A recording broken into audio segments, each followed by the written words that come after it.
શહેરમાં વધુ એકવાર હિટ એન્ડ રનનો બનાવ બન્યો છે, જેમાં અમદાવાદમાં નબીરાઓ બેફામ બન્યા છે, જેમાં જાન નીકળે તે પહેલા જ નબીરાએ લોકોને ઉડાવ્યા હતા. શહેરમાં વધુ એકવાર હિટ એન્ડ રનનો બનાવ બન્યો છે, જેમાં લગ્ન પ્રસંગમાં કાર ઘૂસી જતા નાસભાગ મચી હતી. તેમાં સ્વિફ્ટ કાર ચાલુ લગ્ન પ્રસંગમાં ઘૂસી જતા ભયનો માહોલ ફેલાયો હતો. આ અકસ્માતમાં 12 જેટલા લોકો ઈજાગ્રસ્ત થયા છે, તેથી લગ્ન પ્રસંગનો માહોલ માતમમાં ફેરવાયો હતો. દાણી લીમડા પટેલ મેદાન વિસ્તાર પાસે આ બનાવ બનતા કાર ડ્રાઈવરને લોકોએ પકડ્યો હતો, તેમજ તાત્કાલિક પોલીસ અને એમ્બ્યુલન્સ ઘટના સ્થળે પહોંચી હતી.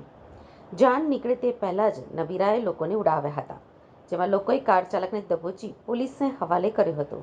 આ પ્રકારે ખુલ્લેઆમ રોડ ઉપર રફતારના રાક્ષક ફરી રહ્યા છે. વારંવાર શહેરમાં હિટ એન્ડ રનની ઘટના બની રહી છે, જેમાં પોલીસનો કે કાયદાનો આ નબીરાઓને જરા પણ ડર લાગતો ન હોય તે પ્રકારની આ ઘટનાઓ બની રહી છે.